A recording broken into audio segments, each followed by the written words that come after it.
میرے پیارے آقا صلی اللہ تعالی علیہ وسلم کے پیارے دیوانوں، سب سے پہلے میں مرد کے حوالے سے کچھ باتیں عرض کروں گا کہ مردوں کو اپنی بیوی کے ساتھ کس طریقے کا سلوک کرنا چاہیے، اور اس کی وہ کون سی عادتیں ہیں جن عادتوں کی بنیاد پر اس کی بیوی کو وہ سکون پہنچا سکتا ہے، اس کی بیوی کے لیے وہ باعث تسکین ہو سکتا ہے، اس کی بیوی کے دل سے اس کے لیے دعا نکل سکتی ہے، اس کی بیوی کے دل کے اندر اس کا احترام بڑھ سکتا ہے، اس کی بیوی اسے دیکھنے کے لیے بے چین ہو جائے، اس سے بات کرنے کے لیے بے چین ہو جائے۔ وہ کون سی خوبیاں ہیں جو ایک مرد کے اندر ہونی چاہیے جس کی وجہ سے فیملی ڈسپیوٹ نہ ہو اور بیوی اپنے شوہر پر ناز بھی کرے اور اپنے شوہر پر فخر کرنے کی کوشش بھی کرے۔ آج سچویشن جدا ہے، آج حال یہ ہے کہ شوہر کے آنے کا وقت ہو تو بیوی پر ٹینشن ہو جاتا ہے کہ پتہ نہیں کیا ہوگا۔ آج سچویشن جدا ہے کہ شوہر کے سلسلے میں بیوی کا اگر آپ اوپینین جاننا چاہیں تو میں سمجھتا ہوں شاید ہی کوئی عورت ایسی ہو یا بچی ایسی ہو جو ہفتے میں ایک مرتبہ میکے جانے کے بعد اپنی ماں کے سامنے سب سے پہلے اپنے شوہر کی شکایت نہ کرتی ہو۔ یہ ساری پوزیشن اس وقت ہم معاشرے کے اندر دیکھ رہے ہیں، لیکن آقا کریم صلی اللہ علیہ وسلم کی حیات طیبہ کا مطالعہ کریں تو یہ بات ہمیں واضح طور پر ملتی ہے کہ رسول گرامی وقار صلی اللہ تعالی علیہ وسلم بحیثیت شوہر اپنی بیویوں کے ساتھ جو حضور صلی اللہ علیہ وسلم کا سلوک تھا وہ اتنا والہانہ سلوک تھا کہ رسول گرامی وقار صلی اللہ تعالی علیہ وسلم پر ہر بیوی اپنی جان نچھاور کرنے کے لیے تیار تھی۔ وجہ کیا تھی؟ سبب کیا تھا؟ آئیے میں پہلے ابتدا کرتا ہوں حضور صلی اللہ تعالی علیہ وسلم کی حیات طیبہ کے چند گوشوں سے۔ سب سے پہلی چیز کہ میرے آقا صلی اللہ تعالی علیہ وسلم اپنے گھر تشریف لے جاتے تھے تو سرکار صلی اللہ علیہ وسلم کی عادت کریمہ کیا تھی؟ حضور صلی اللہ تعالی علیہ وسلم جب اپنے گھر تشریف لے جاتے تو سرکار صلی اللہ تعالی علیہ وسلم کا اپنے گھر میں داخل ہونے کا انداز اور طریقہ یہ تھا کہ حضور صلی اللہ علیہ وسلم مسکراتے ہوئے اپنے گھر میں داخل ہوا کرتے تھے، اور داخل ہوتے ہی گھر والوں کو میرے آقا صلی اللہ علیہ وسلم پہلے سلام کیا کرتے تھے۔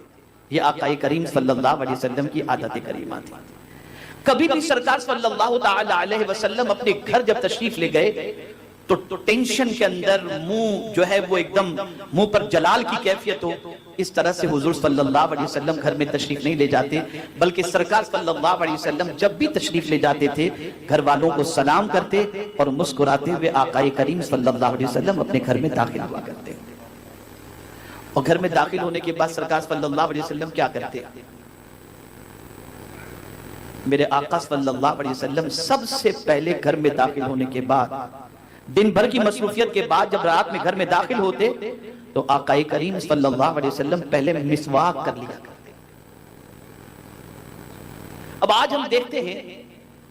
گٹکے کے شوقین، نہ جانے کیسی کیسی سگریٹ اور نہ جانے کیا کیا چیزوں کے شوقین گھر میں جب داخل ہوتے ہیں تو منہ سے بدبو آتی ہوتی ہے، اور پھر اسی حال میں بیٹھ جاتے ہیں، سامان رکھے اور بیگ ہے اس کو رکھا اور بیٹھ گئے صوفے کے اوپر اور ٹی وی واچ کرنا انہوں نے شروع کر دیا اور منہ سے بدبو آ رہی ہے، یہ ساری چیزیں ہو رہی ہیں۔ اور اسی طریقے سے ایک مرد یہ امید رکھتا ہے کہ میں گھر میں جیسے ہی داخل ہوں تو بیوی میرا بیگ میرے ہاتھوں سے لے لے، بیوی فوراً مجھے چائے پیش کرے، بیوی مجھے فوراً پانی پیش کرے۔ یہ ایک تھنکنگ ہوتی ہے، ایک سوچ ہوتی ہے، بلکہ اگر میں یہ کہوں تو غلط نہ ہوگا، ایک قسم کی امید اور ڈیمانڈ ہوتا ہے اپنی بیوی سے کہ میری بیوی یہ سب کچھ کرے۔ لیکن ام المؤمنین حضرت عائشہ صدیقہ رضی اللہ تعالی عنہ سے پوچھا گیا کہ آقا کریم صلی اللہ تعالی علیہ وسلم جب گھر میں داخل ہوتے تو سرکار صلی اللہ علیہ وسلم کی عادت کریمہ کیا تھی؟ تو فرماتی ہیں کہ حضور صلی اللہ علیہ وسلم گھر میں جب انٹر ہوتے تو حاکمانہ انداز سے گفتگو نہیں فرماتے تھے، آرڈر نہیں کرتے تھے، بلکہ سرکار اپنا کام خود اپنے ہاتھوں سے انجام دے دیا کرتے تھے۔ اب آپ مجھے بتائیں کہ بیوی کسی کام میں مصروف ہے، آپ انٹر ہوئے، اس کے ہاتھ کسی کام کی وجہ سے گندے ہیں، وہ آپ کو پانی پیش نہ کر سکی، آپ کو چائے کا نہ پوچھ سکی بالفرض، اس کو آپ بہانہ بنا کر گھر میں قیامت کھڑی کر دیں تو یہ آپ کی لا علمی ہے اور سرکار صلی اللہ علیہ وسلم کی سنت سے عدم واقفیت ہے. اور کبھی کبھی تو ایسا ہوتا ہے کہ یہ انداز اختیار کرنے کی وجہ سے طلاق تک کی نوبت پہنچ جاتی ہے اور شوہر اپنی بیوی سے کہتا ہے تمہارے ماں باپ نے تمہیں تمیز سکھائی ہی نہیں ہے کہ شوہر کا ویلکم کیسے کرنا چاہیے. تو سب سے پہلے مرد کی ریسپانسبلٹی یہ ہے کہ وہ جب اپنے گھر میں انٹر کرے تو اس کے چہرے پر مسکراہٹ ہو، گھر والوں کو سلام کرے اور فوراً فریش ہونے کی کوشش کرے، برش کرے، مسواک کرے، شاور لے، ڈریس چینج کرے اور پھر اس کے بعد آرام سے بیٹھے اور اپنی بیوی سے گفتگو کرنی ہے تو وہ گفتگو کرے، چائے کھانا ناشتہ جو کرنا ہے وہ کر سکتا ہے. لیکن اب آپ مجھے بتائیں، ایک مرد کی تو یہ امید ہوتی ہے کہ میں گھر پہنچوں تو میری بیوی میک اپ کر کے بیٹھی ہو، یہ کر کے بیٹھی ہو، اور جناب آپ جب تشریف لائیں تو آپ کے منہ سے بدبو آتی ہے تو بیوی آپ کے قریب بیٹھنا کہاں سے پسند کرے گی؟ آپ یہ کیوں بھول جاتے ہیں کہ جس طرح سے آپ کے سینے میں دل ہے اس کے بھی سینے میں دل ہے، جس طرح سے آپ بھی اس سے کچھ امید رکھتے ہیں وہ بھی آپ سے کچھ امید رکھتی ہے. اس لیے پہلا کام مرد کا یہ ہے کہ گھر میں داخل ہوتے وقت مسکراتے ہوئے داخل ہو، فریش ہو، کپڑے چینج کرے اور پھر اس کے بعد اپنی بیوی سے بیٹھ کر کے وہ گفتگو کرے. میں بیویوں کے حوالے سے کیا کرنا ہے میں بعد میں بتاؤں گا، پہلے مرد کے حوالے سے میں گفتگو عرض کر دوں. دوسری غلطی جو مرد کی طرف سے ہوتی ہے وہ یہ ہوتی ہے کہ وہ اپنی بیوی کو اگنور کرتا ہے، نظر انداز، کوئی توجہ نہیں. آیا سامان رکھا اور سامان رکھنے کے بعد بیگ رکھنے کے بعد لگ گیا موبائل پر واٹس ایپ کرنے اور بات چیت کرنے اور فون پہ لگا ہوا، یہ سارے کام میں لگ گیا ہے. اب بیوی بیچاری انتظار کر رہی ہے کہ میاں کب فری ہو اور ان سے میں کچھ بچوں کے دکھ سکھ کی باتیں کروں یا اپنی باتیں کروں، لیکن میاں کو تو فرصت ہی نہیں ہے دوسری چیزوں سے. اور نتیجہ یہ ہوتا ہے کہ بیوی کو جو پیار شوہر کی طرف سے ملنا چاہیے وہ پیار شوہر کی طرف سے نہیں ملتا. اور بیوی کو اگنور کرنے کا نقصان یہ ہوتا ہے کہ جو بیوی کہ دل میں اللہ عز و جل نے ارمان رکھے ہیں اس کے ارمان کی جائز تکمیل نہیں ہوتی تو اس کے قدم پھسل جایا کرتے ہیں. تو دوسرا کام آپ یہ کریں کہ اپنی بیوی کو اگنور نہ کریں. گھر میں آپ انٹر ہوئے، آپ اس وقت سارے کام کو چھوڑ کر بیوی کی خیریت پوچھیں، کیسا دن گزرا یہ پوچھیں، طبیعت کیسی ہے یہ پوچھیں، حال احوال پوچھیں. تھوڑا سا وقت آپ اس کے ساتھ اسپینڈ کریں اور ساری چیزوں کو پوچھنے کے بعد اگر کوئی ضروری آپ کا کام ہے